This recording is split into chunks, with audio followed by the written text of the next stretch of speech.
We're back live at the Cleveland National Air Show, and you are about to see here the Sky Dancer. This is one of the hottest performers in America today, voted the top male show performer by a magazine that handles these sort of things. Tell us about him, Ed. This is Sean D. Tucker, and ladies and gentlemen, here is a man who makes his living doing this, and anything short of perfection isn't good enough for Sean. Tell us what he's doing here. Going straight up in the air, aileron roll, going up on his back. He's flying an airplane that's a modified pit special, for those of you out there, about 19 feet square, down the backside. Snap rolls down the backside of just a little Humpty Bump over the top there. He got 5 of them coming down the line at He calls this tumbling. He says this is an athletic event, and he practices this every day. And this morning, before the show this afternoon, he went out and practiced the routine. Ed, physically in the cockpit, when he's doing what he's doing right now, and God knows I don't want to be doing it with him, but if he's doing that right now, what is he going through physically? He is... I bet he's got to be in good shape. Oh, he's in excellent shape. He runs a whole lot. Now, here's one of the maneuvers where he really has to be in good shape. He is upside down, does a snap roll to right side up, coming up. He is strapped into that airplane to where he is physically, you know, a part of the plane. A part of the airplane. Yeah.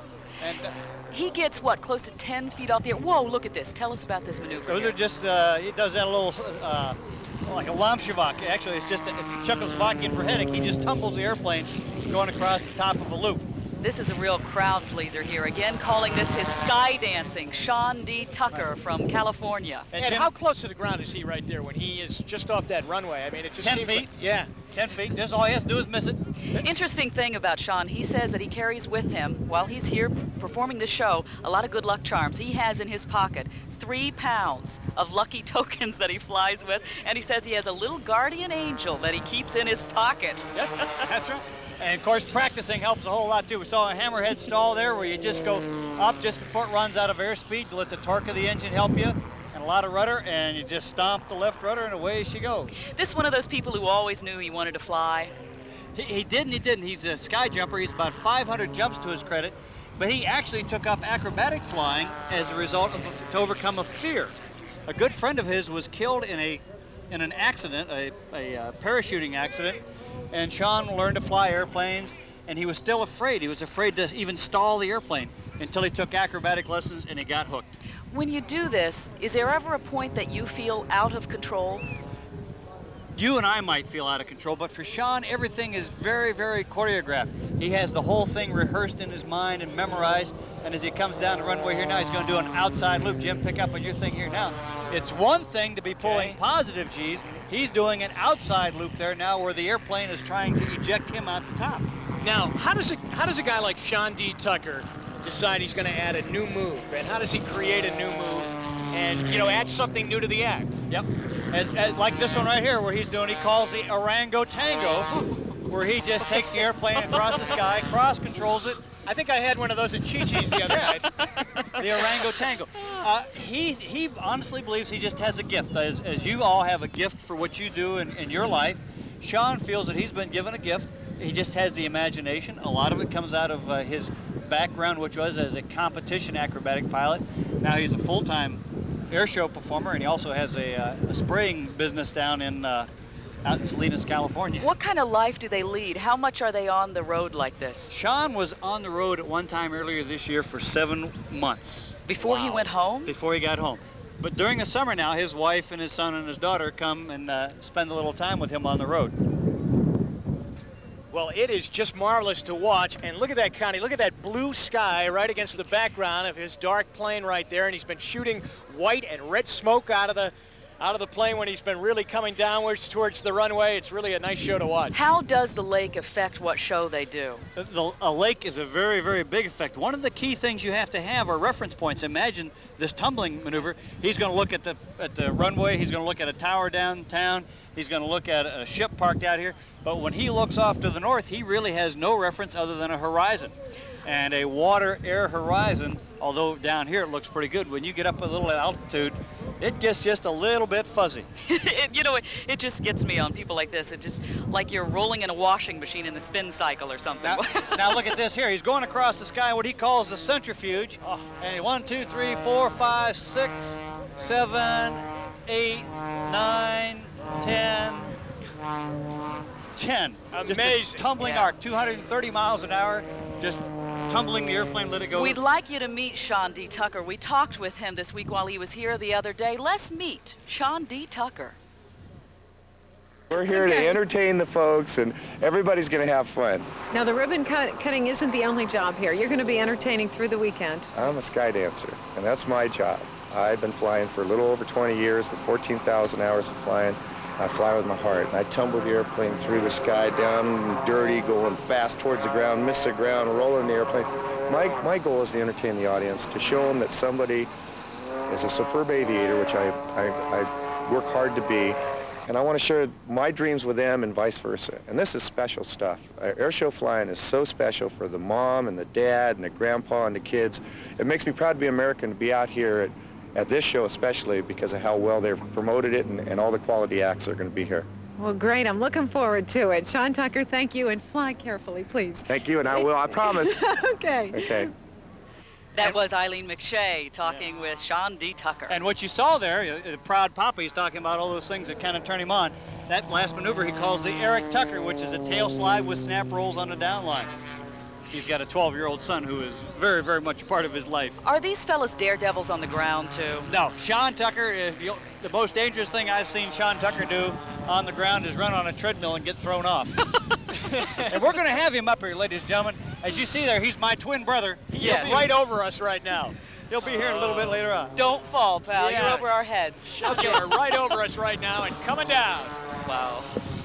Okay, now he's going to do one of those maneuvers that he's got named for another great acrobat here in town, a series of 4-point hesitation rolls going down the line. These guys do have kind of a camaraderie among each other, and he names his maneuvers after his kids. He names his maneuvers after other performers for whom he has great respect. And we're going to see one here in just a minute, a signature of somebody who's been here at Cleveland in years past. And of course, there have been so many names here, the Roscoe Turners, the Earharts, you name it. They've all been here at the Cleveland National Air Show, and it's 64th year now, and it's acts like this that bring it up to date. Yep, and now he's doing what he calls the Heligoine Roulette. A couple years ago, we had a team here called the French Connection, a husband and wife French team. They do this mirror image, but he does it upside down, a flat 360-degree turn inverted. Ed, you said he was out rehearsing this morning? Oh, yeah. So the 7.5 negative G's that he pulled in that maneuver, that's like, 7 people sitting on you, Jim. How did they get ready for a show like this? They're down here, as you say, the practice on the days, but what do they do right before they fly? He mentally goes through the entire routine. Mentally, you see him walking around the airplane, going through the routine. He's got it memorized. He also has a script right in front of him. Does he really watch that script, or do you have it memorized so much? He's got it memorized, so he knows where to look. It's like you know what camera to look at just because you're familiar with the director who's shooting the show. And there's no ad-libbing here. This is all scripted, and it's... No, it's all scripted, and more importantly, it's all approved and sanctioned by somebody who says, okay, you are certified to go do acrobatics at an air show in which there is a public. Because there are maneuvers you can't do. You can't do certain maneuvers towards the crowd. You can't fly over the crowd doing maneuvers. As Eileen was talking to him there and listening to his speech pattern there, he was just the height of confidence about himself. And we're going to have him up here in just a little bit, ladies and gentlemen, as our guest. And we'll see one of those maneuvers here now. You just saw him do the Terra Tucker down the far end there, which is a series of vertical launch selects. But he's looking at a set of 3 ribbons now. He's the only guy who does this, by the way. He does a triple ribbon cut. Now he's going to go up there and just do a little goofing around here, getting himself positioned. But he has 3 ribbons 20 feet above the ground. Now, the wingspan in this airplane is 19 feet. He cuts the ribbons with the propeller, which makes it 9.5 feet, obviously, from a wingtip. So what he's going to do, watch closely, there's 700 feet between these ribbons, which gives him about 1.25 seconds between ribbons. Big woo. Unless you're going from a knife edge right to a knife edge left to inverted to cut each ribbon in a different manner. This is gee golly whiz time here at the air show. Okay. Wow. And he's going to come down now. He's getting down. He's Randolph Challenger. He's sponsored by Randolph Sunglasses. Here we go. Who make a lot of this possible. Okay, he's in a right knife edge, and he's got the first ribbon over to a left knife edge at 200 miles an hour. Now inverted, 2.5 seconds, and if that's not enough, he's going to do an outside loop, which he calls a Waldo Pepper. Trying to get thrown out of that airplane again, minus 7 Gs.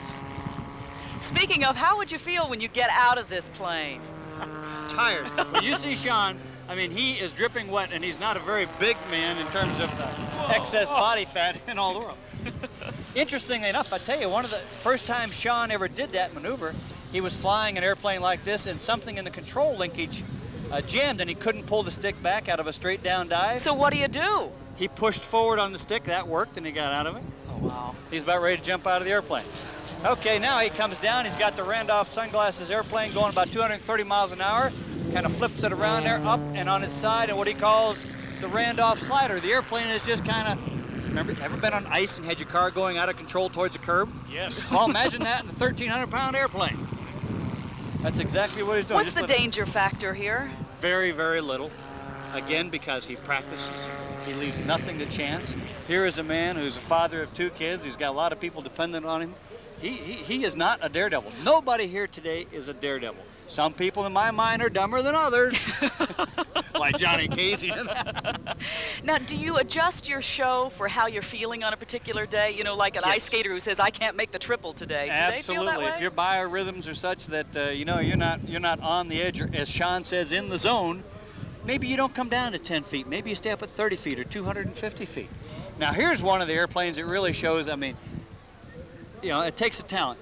For the pilots again in the crowd, the wing of the Pitts airplane that he's flying stalls at 65 miles an hour. That means he doesn't have lift, the airplane's going to crash. The fuselage, as an airfoil, when you're flying sideways in this airplane, stalls at 42 miles an hour. He is flying on the fuselage stall. And with about a 20-knot headwind, he's making about 30 miles an hour or less over the ground, and what he calls the Harrier Pass. And we've seen the Marine AV-8B Harrier here in years past. This is his version of a fixed wing. It doesn't have nozzles to adjust it. He's just flying the fuselage. He looks like he's going in slow-mo. Absolutely. He's been clocked as slow as on the highway patrol as 31 miles an hour. And that's not bad for a Pitts airplane. And now watch this, because he's going so slow, he's just going to land on the remaining runway. One of the really neat things, again, I just love this Cleveland National Air Show because the people are up close. We got a good close show line, and of course we got the greatest TV station in the world bringing it to y'all. And you can see the rest of it right here live on Channel 3, so stay tuned because we still have another about 3.5 hours for you. Stay tuned.